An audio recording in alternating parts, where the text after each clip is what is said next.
that class. That's where we want to be. That's where we want our children to be, with opportunity to move upward, not downward. Woo! It's a strange thing that's going on in this country. We lecture other nations that are poor, that are trying to become developed nations, and we tell them that they need to have education, they need to have health care, they need to develop jobs, and oh yeah, by the way, they have to support organizing and unions so that they can get those things.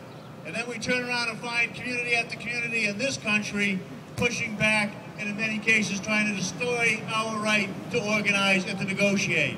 We have to turn that around. You can be the point right now. We start after Wisconsin and Ohio and Florida. This has to be a place where we stand up and say, we want to negotiate, we want the right to negotiate, and we're going to negotiate fairly but hardly. We're going to be out there doing it.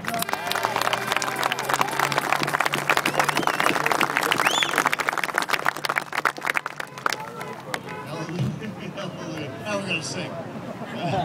But all the things that Jeffrey said that are important, we know they are. But this country was made strong, not when it was before the time when only people that went to school were people that were wealthy.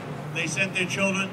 It was Galbraith used to say, there's a reason rich people send their kids to school, because it gives them every opportunity and advancement, not just economically, but in enjoying life. But once this country started making sure that everybody had an opportunity to get an education, we started to grow as a nation, we went to the forefront, and we led this world. We can't come back into second place on that. We need to keep moving forward. That means we have to earn enough money to make sure that our children can go to school, to make sure that they can get trained for a job, to make sure that we can buy the clothes and the food and the health care that they need to make their life worth living and to make the quality of life the best it can possibly be.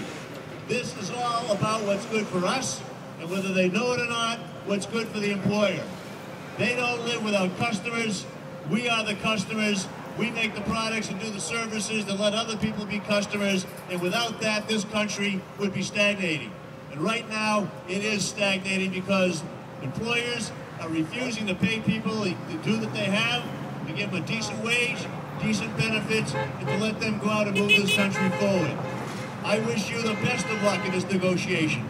I'm not going to negotiate for you. You have better people to do that right here. All I want to say is that we will stand with you all the time for your right to organize, for your right to negotiate, and we'll be there cheering you on, realizing that we can't be the society we want to be unless you win the battle and get fair pay and fair benefits and a path forward for the entire middle class. So good luck, go do it, we're with you, and we hope you do well. Woo!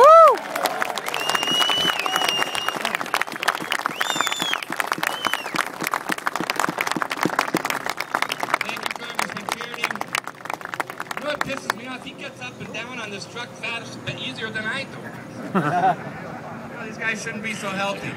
Anyway, good to see you, and thanks so much for coming. I think I may have said he changed his flight so that he was able to be here. He has to be for some votes, and he has to go right now and get to Congress get to Washington for so he can be there. And I want to thank him again for coming.